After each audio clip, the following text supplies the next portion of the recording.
എല്ലാവർക്കും നമസ്കാരം. ഇന്ന് ഞാൻ ഒരു കഥ പറയാം എന്നാണ് വിചാരിക്കുന്നത്. നമ്മുടെ പുരാണങ്ങളിലൊക്കെ അനവധി കഥകളുണ്ട്. പക്ഷേ ഇപ്പോൾ ഒന്നും ആർക്കും പുരാണങ്ങൾ വായിച്ച് കഥ മനസ്സിലാക്കാനും ഒന്നിനും നേരമില്ല. എല്ലാവർക്കും തിരക്കാണ്. അപ്പോൾ ഇതിങ്ങനെ പറഞ്ഞു കൊടുക്കുകയാണെങ്കിൽ കുറച്ച് നേരമെങ്കിലും കേൾക്കാൻ എല്ലാവർക്കും ഒരു താല്പര്യം ഉണ്ട് എന്ന് തോന്നുന്നു. വായിക്കാൻ ആർക്കും നേരമില്ല ഇപ്പോൾ. അപ്പോൾ ഞാൻ വിചാരിച്ചു നമ്മുടെ ഏതെങ്കിലും പുരാണങ്ങളിലെ ഏതെങ്കിലുമൊക്കെ ചെറിയ കഥകൾ പറയാം എന്ന് വിചാരിച്ചു. മഹാഭാരതത്തിലൊക്കെ എത്രയാണ് കഥ എന്ന് പറയാൻ പറ്റില്ല, അത്രയധികം കഥകളുണ്ട്. പക്ഷേ നമ്മുടെ ഇപ്പോഴത്തെ കുട്ടികൾക്കൊന്നും ആ കഥകളൊന്നും അറിയും എന്ന് തോന്നണില്ല. അപ്പോൾ ഞാൻ വിചാരിച്ചു എന്നാൽ കേൾക്കാൻ താല്പര്യമുള്ളവർക്ക് കേൾക്കാമല്ലോ, ഇങ്ങനെ ഒന്ന് പറഞ്ഞു വയ്ക്കാം. പിന്നെ ഒരാൾ എന്നോട് ജരാസന്ധൻ്റെ കഥ പറയുമോ എന്ന് ആദ്യം തന്നെ ചോദിച്ചിരുന്നു. അതുകൊണ്ട് ഞാൻ ഇന്ന് ജരാസന്ധൻ്റെ കഥയാണ് പറയണത്. എന്നെക്കൊണ്ടാവുന്നത് പോലെ പറഞ്ഞ് ഫലിപ്പിക്കാമെന്ന് വിചാരിക്കുന്നു. മഹാഭാരതത്തിലുള്ള ഒരു കഥയാണ് ജരാസന്ധൻ്റെ കഥ. മഹാഭാരതം എന്ന് പറഞ്ഞാൽ മഹാഭാരതത്തിലുള്ളത് മറ്റ് ഗ്രന്ഥങ്ങളിലൊക്കെ കണ്ടേക്കാം, പക്ഷേ ഇതിലില്ലാത്തത് ലോകത്തൊരിടത്തും കാണില്ല എന്നാണ് വ്യാസൻ തന്നെ പറഞ്ഞിരിക്കുന്നത്. അപ്പോൾ ഈ പുസ്തകം, ഈ മഹാഭാരതം എന്ന് പറഞ്ഞാൽ ഹോമറുടെ ഈലിയഡും ഒഡീസിയും ഒന്നിച്ചു ചേർക്കുന്നതിൻ്റെ 8 ഇരട്ടി വലിപ്പമുണ്ട് മഹാഭാരതത്തിന് എന്നാണ് പറയുന്നത്. വേദവ്യാസ മഹർഷി ഓങ്കാരത്തിൻ്റെ വ്യാഖ്യാനം ആയ വേദത്തെ വിശകലനം ചെയ്ത് ആ വേദത്തിൽ നിന്ന് കഥ പോലെ പുരാണങ്ങളാക്കി അങ്ങനെ ചമച്ചതാണ് ഈ മഹാഭാരതം. ഇതിനെ ഇതിഹാസം എന്നും പറയാം. വേദവും മഹാഭാരതം എന്ന് പറഞ്ഞാൽ സർവവിജ്ഞാന കോശം എന്ന് വേണമെങ്കിൽ പറയാം. ഇതിൽ ഒരേ സമയം വേദവും പുരാണവും ഇതിഹാസവും കാവ്യവും കഥ, ബൃഹത് കഥ, ശാസ്ത്രമുണ്ട്, എല്ലാം അടങ്ങിയ പഞ്ചമവേദം എന്നാണ് മഹാഭാരതത്തിനെ പറയുന്നത്. അപ്പോൾ അതിൽ ഉള്ള ഒരു കഥയാണ് ജരാസന്ധൻ്റെ കഥ. അത് ഞാൻ എനിക്ക് പറ്റുന്നത് പോലെ പറയാൻ ശ്രമിക്കുകയാണ്. എന്തെങ്കിലും തെറ്റൊക്കെ ഉണ്ടെങ്കിൽ എല്ലാവരും കമൻറ്റിലൊന്ന് ചൂണ്ടിക്കാണിക്കണേ. ഞാൻ ഭാഗവതവും ഒക്കെ വായിച്ചിട്ടുള്ള എൻ്റെ ഒരു ചെറിയ അറിവ് വച്ചിട്ടാണ് ഇത് പറയണത്. മഗധരാജ്യം ഭരിച്ചിരുന്നത് ബൃഹദ്രഥൻ എന്ന വീരപരാക്രമിയായ പ്രതാപശാലി ആയ ഒരു രാജാവായിരുന്നു. അദ്ദേഹത്തിന് 2 ഭാര്യമാരും ഉണ്ടായിരുന്നു. 2 പേരും കാശി രാജാവിൻ്റെ പുത്രിമാരായിരുന്നു. എല്ലാ ഐശ്വര്യവും പ്രതാപവും ഒക്കെ പരമസുന്ദരികളാണ് 2 ഭാര്യമാരും. അങ്ങനെ കഴിഞ്ഞിരുന്നു. എങ്കിലും അവർക്ക് പുത്രന്മാരുണ്ടായിരുന്നില്ല. അതുകൊണ്ട് ആ രാജാവ് എല്ലാ ഐശ്വര്യവും ഉണ്ടെങ്കിലും പുത്രന്മാരില്ലാത്തത് കൊണ്ട് രാജാവ് നിരാശനായിരുന്നു. സന്താനലാഭത്തിന് ഒരുപാട് സൽക്കർമ്മങ്ങൾ ചെയ്തു, പക്ഷേ ഒരു കാര്യവും ഉണ്ടായില്ല. അങ്ങനെ ഇരിക്കുമ്പോൾ ഒരിക്കൽ ചണ്ഡകൗശികൻ എന്ന ഒരു മഹർഷിയെ ആ രാജാവ് കണ്ടുമുട്ടി. രാജാവ് മഹർഷിയെ സാദരം സ്വീകരിച്ച് സൽക്കരിച്ചിരുത്തി ധാരാളം ധനവും ഒക്കെ സംഭാവന ചെയ്തു. അപ്പോൾ സന്തോഷിച്ച് മഹർഷി ഇഷ്ടമുള്ള വരം ചോദിച്ചോളാൻ പറഞ്ഞു. അപ്പോൾ സന്താനഭാഗ്യം ഉണ്ടാവണം എന്ന് മാത്രമേ ആവശ്യപ്പെട്ടുള്ളൂ രാജാവ്. അതാണ് ഏറ്റവും വലിയ സങ്കടം, സന്താനങ്ങളില്ലാത്തത്. അപ്പോൾ സന്താനങ്ങൾ ഉണ്ടാവാൻ അനുഗ്രഹിക്കണം എന്ന് പറഞ്ഞു. അപ്പോൾ മഹർഷി കുറച്ച് നേരം ധ്യാനത്തിലിരുന്നു. ഒരു മാമ്പഴം അങ്ങനെ ധ്യാനിച്ചിരിക്കുമ്പോൾ ഒരു മാമ്പഴം ആ മഹർഷിയുടെ മടിയിൽ വന്ന് വീണു. മഹർഷി കണ്ണ് തുറന്നിട്ട് ആ പഴം എടുത്ത് രാജാവിന് കൊടുത്തു. എന്നിട്ട് ഈ പഴം പത്നിക്ക് നൽകുക എന്ന് പറഞ്ഞു. അപ്പോൾ ആ പഴം കഴിച്ചിട്ടുണ്ടെങ്കിൽ പത്നി ഗർഭിണിയാവും, ഉണ്ണി ഉണ്ടാവും എന്ന് പറഞ്ഞു. സന്തോഷമായി രാജാവിന്. രാജാവ് എന്താ വെച്ചാൽ 2 ഭാര്യമാരുണ്ടല്ലോ, അപ്പോൾ ഒരാൾക്ക് കൊടുത്താൽ മറ്റേ ആൾക്ക് കിട്ടില്ല. അത് വിചാരിച്ചിട്ട് രാജാവ് എന്ത് ചെയ്തു, അതിനെ മുറിച്ചു. പകുതി ഒരു പത്നിക്കും മറ്റേ പകുതി മറ്റേ ആൾക്കും കൊടുത്തു. 2 പേരും ഗർഭിണികളായി, 2 പേരും പ്രസവിച്ചു. 10 മാസം ആയപ്പോൾ 2 പേരും പ്രസവിക്കുകയും ചെയ്തു. ഒരു കുഴപ്പമുണ്ടായില്ല. പക്ഷേ കുഴപ്പം എന്താണെന്ന് വെച്ചാൽ ഓരോരുത്തരും ഒരു കുഞ്ഞിൻ്റെ അർദ്ധശരീരം, ഒരു പത്നി ഒരർത്ഥം ശരീരത്തിൻ്റെ ഒരു പകുതി പ്രസവിച്ചു, മറ്റേ പത്നി ശരീരത്തിൻ്റെ മറ്റേ ഇടത്തുഭാഗം പകുതിയായാൽ എങ്ങനെയുണ്ട്, അങ്ങനെ ഈ പകുതിയായിട്ടാണ് കുട്ടി ഉണ്ടായത്. അപ്പോൾ ഈ രാജ്ഞിമാർക്ക് വിഷമായി. ഒരു കൊച്ചിനെ നടുവേ ഇങ്ങനെ നീളത്തിൽ മുറിച്ചാൽ എങ്ങനെ ഇരിക്കും, അങ്ങനെയാണ് ഈ കൊച്ചുണ്ടായത്. അപ്പോൾ ഈ രാജാവിൻ്റെ ഭാര്യമാരെന്ത് ചെയ്തു, ആ കുട്ടികളെ, ആ ശരീരം അർദ്ധശിശുക്കളെ കൊണ്ട് ഉപേക്ഷിച്ചു. ദാസിമാരോട് ആ ശരീരങ്ങൾ ചുമന്നുകൊണ്ട് പോയി കൊട്ടാരത്തിന് പിന്നിൽ ഉള്ള കാട്ടിൽ എറിഞ്ഞു കളയാൻ പറഞ്ഞു. അങ്ങനെ ധാത്രിമാരെന്ന് പറയുക, അവരുടെ സേവക സ്ത്രീകളുണ്ടാവും, സേവയ്ക്ക് അവരുടെ കാര്യങ്ങളൊക്കെ നോക്കാനുള്ള സ്ത്രീകളുണ്ടാവും. അവർ ഈ കുട്ടിയെ കാട്ടിക്കൊണ്ട് ഈ ശരീരങ്ങൾ, ജീവനുണ്ട് പക്ഷേ പകുതിയാണ്.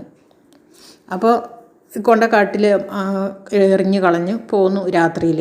അപ്പോൾ ഈ രാത്രിയിൽ അതുവഴി ഒരു രാക്ഷസി ആ വഴിക്ക് വന്നു. അപ്പോൾ ഈ കുട്ടികളുടെ ഈ ശരീരങ്ങൾ ഇങ്ങനെ കിടക്കണത് കണ്ടു. അപ്പോൾ ഈ ജര എന്നാണ് ആ രാക്ഷസിയുടെ പേര്. ആ കുട്ടികളെ കയ്യിലെടുത്ത് കൊണ്ടുപോവാം എന്ന് വിചാരിച്ചിട്ട് അതിനെ ഒന്നിച്ചങ്ങ് ചേർത്തു. അപ്പോൾ അത് ഒരു ശരീരമായി, ശരിക്കും ഒരു മനുഷ്യക്കുട്ടിയായി. രണ്ടും ഒന്നിച്ച് ചേർത്ത് വെച്ചപ്പോൾ നല്ലൊരു മിടുക്കൻ കുട്ടിയായി. അപ്പോൾ അത് ഉറക്ക കരയാനും തുടങ്ങി. അപ്പോൾ കരച്ചിൽ കേട്ട് കൊട്ടാരത്തിൽ നിന്ന് കാവൽക്കാരും ഒക്കെ ഓടിയെത്തി. അപ്പോൾ ഈ കൊച്ചിനെ കണ്ടു. അപ്പോൾ തനിക്ക് കിട്ടിയ കുഞ്ഞിൻ്റെ കഥ മനസ്സിലാക്കി ആ രാക്ഷസി മനുഷ്യസ്ത്രീയുടെ വേഷം എടുത്തു. ആ കൊച്ചിനെയും കൊണ്ട് രാജസന്നിധിയിലെത്തി. ഇവിടുത്തെ രാജാവിൻ്റെ പത്നിമാർ പ്രസവിച്ച ശിശുവാണ്, പരാക്രമശാലിയായി വളരും, ഇവനെ സ്വീകരിക്കണം എന്നൊക്കെ രാജാവിനോട് പറഞ്ഞു. രാജാവ് ആ കൊച്ചിനെ സ്വീകരിച്ചു. അപ്പോൾ പിന്നെ പത്നിമാർക്കും വലിയ സന്തോഷമായി. ഉണ്ണി ഉണ്ടായല്ലോ, ആദ്യം വിചാരിച്ച പോലെയൊന്നുമല്ല, അതിനെ ഒന്നിച്ച് കിട്ടിയല്ലോ എന്നൊക്കെ വിചാരിച്ച് സന്തോഷമായി. അപ്പോൾ ഈ എന്ന് പറയണ രാക്ഷസി യോജിപ്പിച്ച ശരീരം ആണ് ഈ കുട്ടിയുടെ. അതുകൊണ്ടാണ് ആ കൊച്ചിന് ജരാസന്ധൻ എന്ന് പേര് കിട്ടിയത്. അങ്ങനെ ജരാസന്ധനായി. ബൃഹദ്രഥൻ എന്ന് പറഞ്ഞ ഈ അച്ഛൻ രാജാവ് വാർദ്ധക്യമായി ശക്തനും പ്രസിദ്ധനും അജയ്യനും ഒക്കെ ആയ ഈ കൊച്ചിനെ രാജാവാക്കി, ജരാസന്ധനെ രാജാവാക്കി. ജരാസന്ധൻ ഒരുപാട് കഠിന തപസ്സൊക്കെ ചെയ്ത് ഒരുപാട് വരബലങ്ങളൊക്കെ നേടി രാജാക്കന്മാരെ എല്ലാം കീഴടക്കി പ്രതാപിയായിട്ട് അങ്ങനെ വാണു രാജ്യം. അങ്ങനെ ഇരിക്കുമ്പോഴാണ് യുധിഷ്ഠിരൻ രാജസൂയം, അവിടെ പാണ്ഡവന്മാരിലെ മൂത്ത പുത്രൻ, കുന്തിയുടെ മൂത്ത പുത്രനായ യുധിഷ്ഠിരൻ ഈ രാജസൂയം നടത്തണം എന്ന് തീരുമാനിച്ചു. അപ്പോൾ ശ്രീകൃഷ്ണനോട്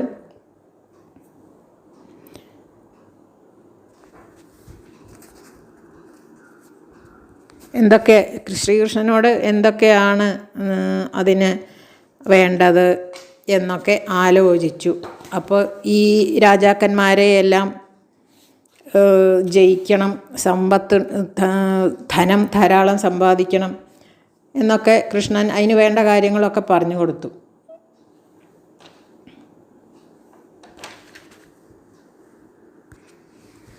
അപ്പം അതിനു മുമ്പ് ഒരു കഥ പറയാം. ശ്രീകൃഷ്ണൻ 17 തവണ ശ്രീകൃഷ്ണനും ജരാസന്ധനുമായിട്ട് യുദ്ധം ഉണ്ടായിട്ടുണ്ട്. എന്താ കാരണം എന്ന് വെച്ചാൽ, ഈ കംസനെ കൊന്നല്ലോ. ശ്രീകൃഷ്ണൻ കംസനെ കൊന്നു. ശ്രീകൃഷ്ണൻ്റെ അമ്മാവനായിരുന്നു കംസൻ. അപ്പോൾ ഈ കംസൻ്റെ 2 പെൺമക്കളായിരുന്നു, ജരാസന്ധൻ്റെ 2 പെൺമക്കളായിരുന്നു കംസൻ്റെ ഭാര്യമാർ 2 പേര്. അസ്ഥി എന്നും പ്രാപ്തി എന്നും പേരുള്ള 2 ഭാര്യമാർ. അപ്പോൾ ഈ കംസനെ കൊന്നു കഴിഞ്ഞപ്പോൾ ഈ ഭാര്യമാർക്ക് സങ്കടമായി. അവർ ജരാസന്ധൻ്റെ അടുത്ത് പോയിട്ട് സങ്കടം പറഞ്ഞു. കൃഷ്ണൻ കാരണമാണ് ഞങ്ങൾ വിധവകളായത് എന്നൊക്കെ പറഞ്ഞു. വസുദേവരുടെ 6 പുത്രന്മാരെയാണ് കംസൻ അടിച്ചു കൊന്നത്. അതൊന്നും ഈ അസ്ഥിക്കും പ്രാപ്തിക്കും ഒരു വിഷമേ അല്ല. എന്താണെന്ന് വെച്ചാൽ സ്വഭാവം അസുര സ്വഭാവമാണ്. അതുകൊണ്ട് അവർക്ക് അതൊക്കെ നിസ്സാരമായിട്ടാണ് തോന്നുള്ളൂ. പക്ഷേ കംസനെ കൊന്നത് അവർക്ക് വലിയ സങ്കടമാവുകയും ചെയ്തു. അവനവന് പറ്റുമ്പോഴേ അറിയുള്ളൂ എന്ന് നമ്മൾ പറയില്ലേ, അതാണ്. അപ്പോൾ മക്കൾ വന്ന് പറഞ്ഞ കാര്യങ്ങൾ കേട്ടപ്പോൾ ജരാസന്ധന് യാദവകുലം മുഴുവൻ നശിപ്പിക്കണം എന്ന ചിന്തയുണ്ടായി. അപ്പോൾ എന്നിട്ട് യുദ്ധത്തിന് അങ്ങോട്ട് പുറപ്പെട്ടു. 23 അക്ഷൗഹിണി പടയോടെ ശ്രീകൃഷ്ണൻ്റെ മധുര പട്ടണം മുഴുവനും വളഞ്ഞു. അപ്പോൾ ദുഷ്ടസംഹാരകനാണല്ലോ ശ്രീകൃഷ്ണൻ്റെ ഭഗവാന്റെ ശ്രീകൃഷ്ണനായിട്ടുള്ള അവതാരം തന്നെ ഭൂമിയുടെ ഭാരം കളയാൻ വേണ്ടിയിട്ടാണല്ലോ. അപ്പോൾ ശ്രീകൃഷ്ണൻ ഇതൊക്കെ എല്ലാം വിശദമായി നോക്കിക്കണ്ട് എങ്ങനെയാണ് തൻ്റെ ഈ അവതാര ലക്ഷ്യം പൂർത്തീകരിക്കേണ്ടത് എന്നങ്ങനെയൊക്കെ ആലോചിച്ചു. അപ്പോൾ അവതാരം പ്രയോജനപ്രദമാക്കണമല്ലോ, വെറുതെ ഭൂമിയിൽ ജീവിച്ചിട്ട് കാര്യമില്ല. അപ്പോൾ അവതാരം ഉദ്ദേശിച്ച കാര്യങ്ങളൊക്കെ സാധിച്ചിട്ട് വേണം ഭൂമിയിൽ നിന്ന് പോവാൻ. അപ്പം അങ്ങനെ ജരാസന്ധൻ്റെ സഹായികളും ബന്ധുക്കളും ആയ രാജാക്കന്മാരെ എല്ലാം വധിക്കണം എന്ന് തീരുമാനിച്ചു. ജരാസന്ധനെ ഇപ്പോൾ കൊല്ലാതെ വിടണം. അപ്പോൾ അയാൾ പിന്നെയും വേറെ സൈന്യങ്ങളുമായിട്ട് വരും. അപ്പോൾ ആ സൈന്യങ്ങളെയും കൊല്ലാം. അപ്പോൾ ഈ സൈന്യങ്ങളെയും ബന്ധുക്കളായിട്ട് വരുന്ന രാജാക്കന്മാരെ, സുഹൃത്തുക്കളും ഒക്കെ ആയിട്ട് വരുന്ന എല്ലാ രാജാക്കന്മാരെയും അവരുടെ സൈന്യത്തെയും ഒക്കെ ഇങ്ങനെ ജരാസന്ധനെ കൊല്ലാതെ വിടണം. അങ്ങനെയാണ് കൃഷ്ണൻ തീരുമാനിച്ചത്. പിന്നെ ഒരു കാര്യമുണ്ട്, ജരാസന്ധനെ കൊല്ലാൻ കൃഷ്ണന് പറ്റില്ല. കൊല്ലണം എന്ന് വിചാരിച്ചാലും പറ്റില്ല, അങ്ങനെ ഒരു വരവുണ്ട്. അപ്പോൾ അങ്ങനെ മർദ്ദനം ചെയ്യാം എന്നൊക്കെ വിചാരിച്ചു. ഇങ്ങനെ ശ്രീകൃഷ്ണനും ബലരാമനും കൂടി ശത്രു സൈന്യത്തെ, ഈ ജരാസന്ധൻ്റെ സൈന്യത്തെ നേരിട്ടു.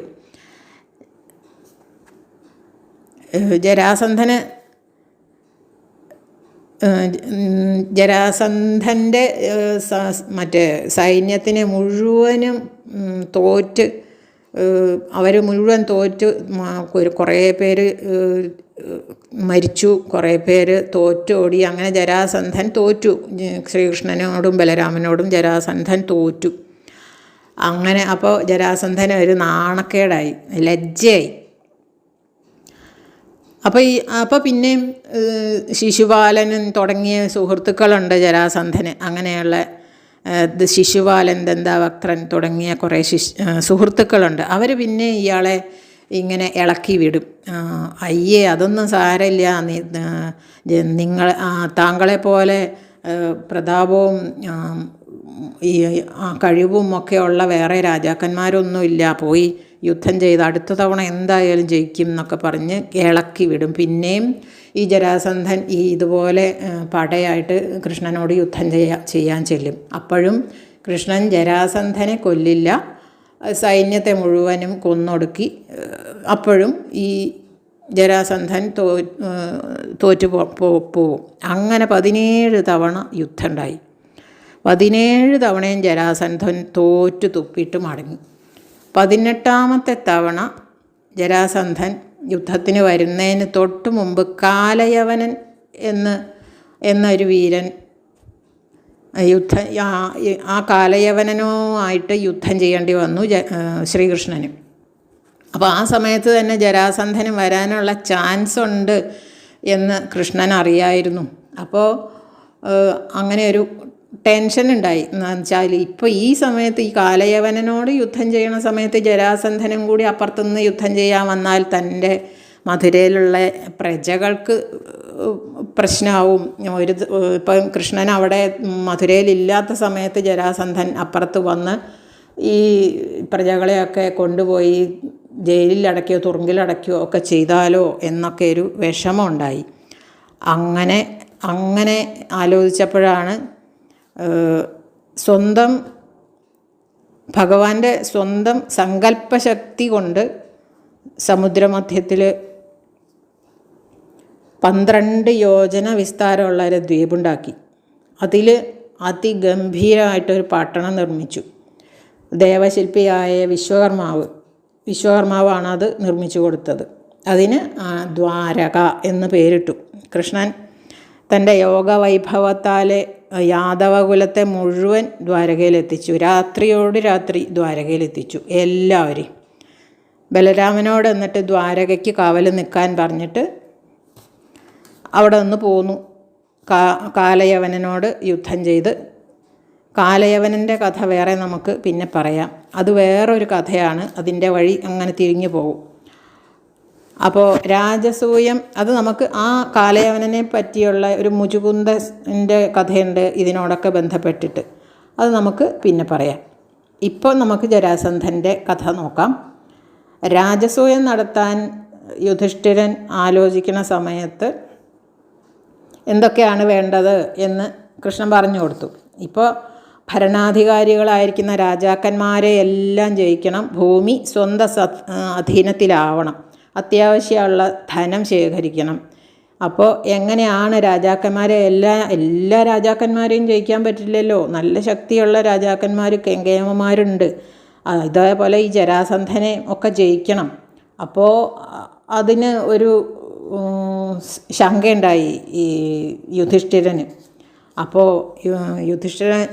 ശ്രീകൃഷ്ണൻ യുധിഷ്ഠിരനോട് പറഞ്ഞു, ഇന്ദ്രാദി ലോകപാലന്മാരുടെ മക്കളാണ് അങ്ങയുടെ സഹോദരന്മാർ 4 പേര്. ഇവരെയെല്ലാം ജയിക്കാൻ ഒരു വിഷമവും ഉണ്ടാവില്ല എന്ന് പറഞ്ഞു. അജിതേന്ദ്രിയന്മാരാണ് ഈ ഭീമൻ, അർജുനൻ, നകുലൻ, സഹദേവൻ എന്ന് പറഞ്ഞാൽ അവരെ ഒന്നും ആർക്കും ജയിക്കാൻ പറ്റാത്തവരാണ്, അജിതേന്ദ്രിയന്മാരാണ്. ജരാസന്ധൻ ഒഴികെ മറ്റെല്ലാ രാജാക്കന്മാരെയും ജയിച്ചു അവർ. ഈ 4 പേരും ഓരോ 4 ദിക്കിലേക്കും പോയി എല്ലാ രാജാക്കന്മാരെയും ജയിച്ചു. അങ്ങനെ എല്ലാവരും കപ്പം കൊടുത്തു. അങ്ങനെ കൃഷ്ണനും അങ്ങനെ എല്ലാവരെയും ജയിച്ചു വന്നു. ജരാസന്ധൻ മാത്രമേ പിന്നെ ബാക്കി ഉണ്ടായിരുന്നുള്ളൂ. അപ്പോൾ ഈ കൃഷ്ണനും ഭീമനും അർജുനനും കൂടി മഗധയ്ക്ക് പുറപ്പെട്ടു.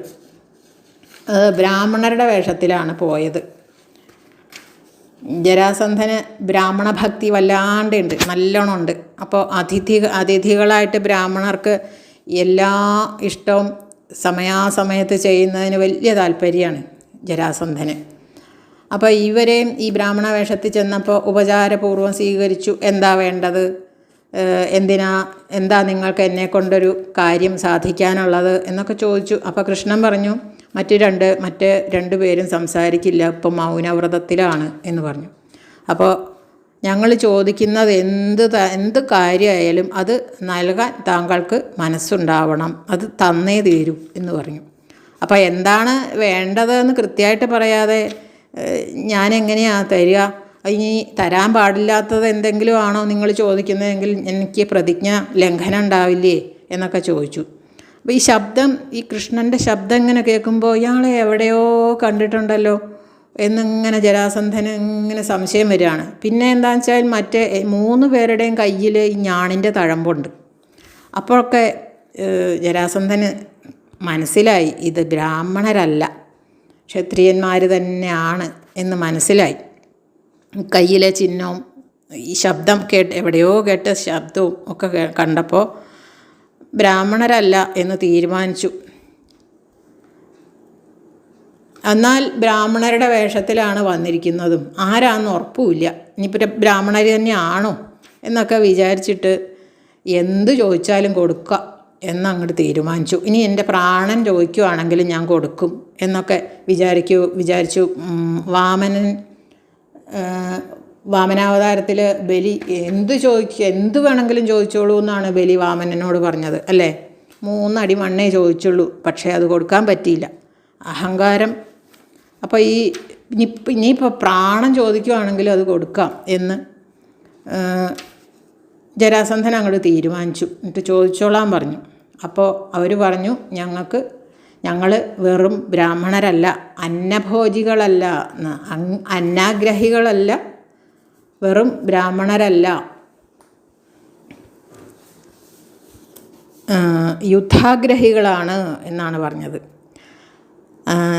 ക്ഷത്രിയന്മാരാണ്. ഇത് കുന്തിയുടെ പുത്രന്മാരായ ഭീമനും ഭീമൻ്റെ അനുജനായ അർജുനനുമാണ്. ഞാൻ അവരുടെ അമ്മാവൻ്റെ മകനുമാണ് എന്ന് പറഞ്ഞു. അപ്പം ജരാസന്ധന് ഭാര്യം പിടികിട്ടി. അപ്പോൾ ഞാൻ അങ്ങയുടെ മകനും അങ്ങയുടെ ശത്രുവും ആയ കൃഷ്ണനാണ് എന്ന് പറഞ്ഞു. എല്ലാവരെയും വെളിപ്പെടുത്തി കൊടുത്തു. ജരാസന്ധൻ അപ്പോൾ അവരെ പരിഹസിച്ച് ഉറക്കെ അങ്ങോട്ട് ചിരിച്ചു. ഓ, നീയല്ലേ എന്നോട് 10-17 തവണ തോറ്റു ഓടിയത് എന്ന് ചോദിച്ചു. അപ്പോൾ അങ്ങനെയാക്കി. കൃഷ്ണൻ യുദ്ധം ചെയ്ത് സൈന്യങ്ങളെ മുഴുവൻ ജരാസന്ധൻ തോറ്റ് പിന്മാറിയതാണ്.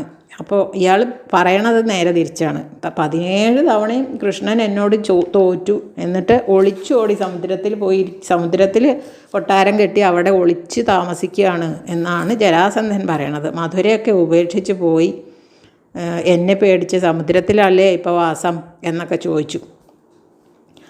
അപ്പോൾ ദ്വന്ദ്വയുദ്ധം ആണ് ഞങ്ങൾക്ക് വേണ്ടത് എന്ന് പറഞ്ഞപ്പോൾ ജരാസന്ധൻ പറഞ്ഞു, എനിക്ക് യുദ്ധം ഭയങ്കര ഇഷ്ടമാണ്. അപ്പോൾ എന്നെക്കാളും താഴെയാണ് പ്രായം കൊണ്ട് അർജുനൻ, പിന്നെ ബലവും എൻ്റെ അത്ര ഇല്ല, അതുകൊണ്ട് അവനോട് ഞാൻ യുദ്ധത്തിനില്ല എന്ന് പറഞ്ഞു. പിന്നെ കൃഷ്ണനോടും യുദ്ധത്തിനില്ല, അവൻ ഭീരുവാണ്. കൃഷ്ണൻ ഭീരുവാണ്, അവനോടും യുദ്ധം ചെയ്യാൻ ഞാനില്ല എന്ന് പറഞ്ഞു. എന്നോടൊപ്പം നിൽക്കാൻ പറ്റിയത് ഭീമനേ ഉള്ളൂ, കഷ്ടിച്ചെങ്കിലും. അതുകൊണ്ട് ഭീമനുമായിട്ട് ദ്വന്ദ്വയുദ്ധം ചെയ്യാം എന്ന് സമ്മതിച്ചു. അപ്പോൾ പരിചാരകരെയൊക്കെ വിളിച്ച് 2 ഗദ കൊണ്ടുവരിച്ചു. നല്ല ബലമുള്ള, നല്ല വജ്രത്തിൻ്റെ ബലമുള്ള ഗദകളാണ് കൊണ്ടുവന്നത് എന്ന് പറയുന്നു. അതിൽ 2 ഗദകൾ കൊണ്ടുവച്ചു. അതിൽ ഏറ്റവും വലുത് ഭീമനെടുത്തു, മറ്റേത് ഭീമനോട് ഇഷ്ടമുള്ളത് എടുത്തോളാൻ പറഞ്ഞു. ഭീമൻ ഏറ്റവും വലുതെടുത്തു, മറ്റേത് ജരാസന്ധനും എടുത്തു. അങ്ങനെ യുദ്ധം തുടങ്ങി. വജ്രം പോലെ ഉറപ്പുള്ള ഗദയും കൊണ്ടാണ് അങ്ങോട്ടും ഇങ്ങോട്ടും പ്രഹരിച്ച് 2 ആനകൾ തമ്മിൽ യുദ്ധം ഇങ്ങനെ കുത്തി എങ്ങനെയാ ശബ്ദവും ഒക്കെ കേൾക്കും. അങ്ങനെയുള്ള ചട്ടപട എന്നുള്ള ശബ്ദം മുഴങ്ങി കേൾക്കാൻ തുടങ്ങി. അവസാനം ഗദ പൊട്ടി തകർന്നു പോയി. അപ്പോൾ ഇരുമ്പ് പോലുള്ള കൈകളാണ് 2 പേരുടെയും. ഭീമൻ്റെയും ഒക്കെ ബലം ആലോചിച്ച് നോക്കൂ. 1000 ആനകളുടെ ഒക്കെ 10,000 ആനകളുടെയൊക്കെ ശക്തിയാണ് ഭീമനുള്ളത്. അങ്ങനെ മുഷ്ടി യുദ്ധം തുടങ്ങി. ഗദ പൊടിഞ്ഞു പോയപ്പോൾ ആരും തോറ്റില്ല, ആരും ജയിച്ചില്ല. അപ്പോൾ 27 ദിവസം ഇങ്ങനെ യുദ്ധം തന്നെ യുദ്ധം, പകൽ മുഴുവൻ യുദ്ധം, രാത്രി റെസ്റ്റ്. അങ്ങനെ 27 ദിവസം കഴിഞ്ഞു. 27-ാം ദിവസം ഭീമൻ കൃഷ്ണനോട് പറഞ്ഞു, രാത്രി കിടക്കുമ്പോൾ, എനിക്ക് വല്ലാതെ ക്ഷീണമായി കൃഷ്ണ, എനിക്ക് ഈ ജരാസന്ധനെ തോൽപ്പിക്കാൻ പറ്റും എന്ന് തോന്നണില്ല കേട്ടോ, എനിക്ക് വല്ലാതെ ക്ഷീണമായി എന്ന് പറഞ്ഞു. എനിക്കിനി യുദ്ധം ചെയ്യാൻ വയ്യ, ഞാൻ പിന്മാറുകയാണ്, നമുക്ക് തിരിച്ചു പോവാം എന്നൊക്കെ പറഞ്ഞു. നാണക്കേടില്ലേ അങ്ങനെ പോയാൽ? 27 ദിവസവും യുദ്ധം ചെയ്തിട്ട് പിറ്റേ ദിവസം തിരിച്ചു പോയി കഴിഞ്ഞാൽ ജരാസന്ധനെ ജയിക്കാതെ പോയാൽ നാണക്കേടില്ലേ? അപ്പോൾ കൃഷ്ണൻ ഭീമൻ്റെ ദേഹത്ത് മുഴുവൻ കൃഷ്ണൻ്റെ കൈ കൊണ്ടൊന്നങ്ങോട്ട് തടവി ആ തളർച്ചയൊക്കെ മാറ്റി. അപ്പോൾ ഭഗവാന്റെ സങ്കല്പശക്തി കൊണ്ട് ഭീമന് വീണ്ടും അധിക ശക്തി കിട്ടി, തലേദിവസത്തേക്കാൾ ശക്തി കിട്ടി, തളർച്ചയൊക്കെ മാറ്റി. 28-ാം ദിവസം, സൂത്രശാലിയാണല്ലോ കൃഷ്ണൻ, യുദ്ധസമയത്ത് യുദ്ധം ചെയ്തുകൊണ്ടിരിക്കുമ്പം ഭീമനിങ്ങനെ ജരാസന്ധനെ ജയിക്കാൻ പറ്റാഞ്ഞിട്ട് ഭയങ്കര വിഷമമൊക്കെയാണ്. കൃഷ്ണനെ ഇടയ്ക്കിടയ്ക്ക് ഇങ്ങനെ നോക്കും. അപ്പോൾ കൃഷ്ണന് മനസ്സിലായി ഭീമന് തളർച്ച വരുന്നുണ്ട് എന്ന്. അപ്പോൾ ഒരു മരത്തിൻ്റെ ചെറിയ കൊമ്പൊടിച്ചിട്ട് അത് രണ്ടും പിളർന്ന് കാണിച്ചു കൊടുത്തു.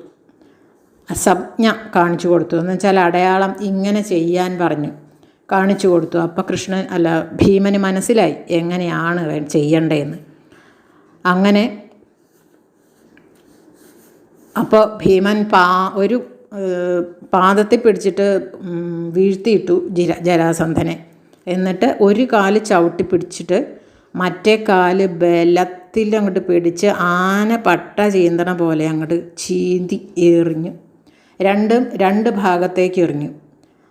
ഒരേ ഭാഗത്തിട്ടാൽ പിന്നെയും വന്ന് കൂടും. അതുകൊണ്ട് രണ്ട് ഭാഗത്തേക്ക് എറിഞ്ഞു കളഞ്ഞു. അങ്ങനെ ജരാസന്ധൻ മരിച്ചു.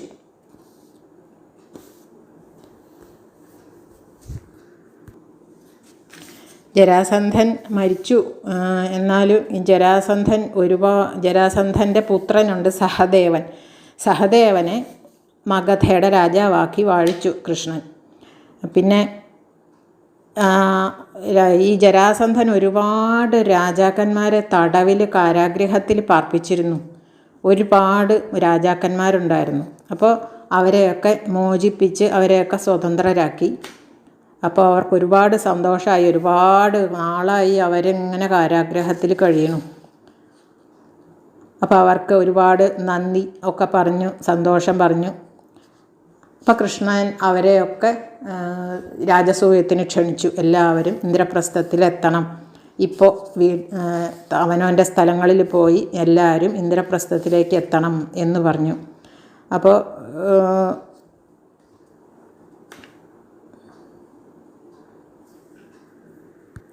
അങ്ങനെ ഇവർ വിജയശ്രീലാളിതരായി യുധിഷ്ഠിരൻ്റെ അടുത്ത് ചെല്ലും. യുധിഷ്ഠിരന് ഒരുപാട് സന്തോഷമാവും. ജരാസന്ധനെയും കൂടിയേ ജയിക്കാനുണ്ടായിരുന്നുള്ളൂ, ബാക്കി എല്ലാവരും ജയിച്ചു. ഇപ്പോൾ എല്ലാവരും ഈ ഇന്ദ്രപ്രസ്ഥത്തിൻ്റെ അധീനത്തിലായി. അപ്പോൾ അങ്ങനെ ആണ് ജരാസന്ധൻ്റെ കഥ. ജരാസന്ധനെ ഇങ്ങനെ ആണ് തോൽപ്പിച്ചത്. ഇപ്പോൾ അടുത്ത കഥയുമായി കുറച്ച് ദിവസം കഴിയുമ്പോൾ വരാം. എല്ലാവർക്കും നന്ദി, നമസ്കാരം.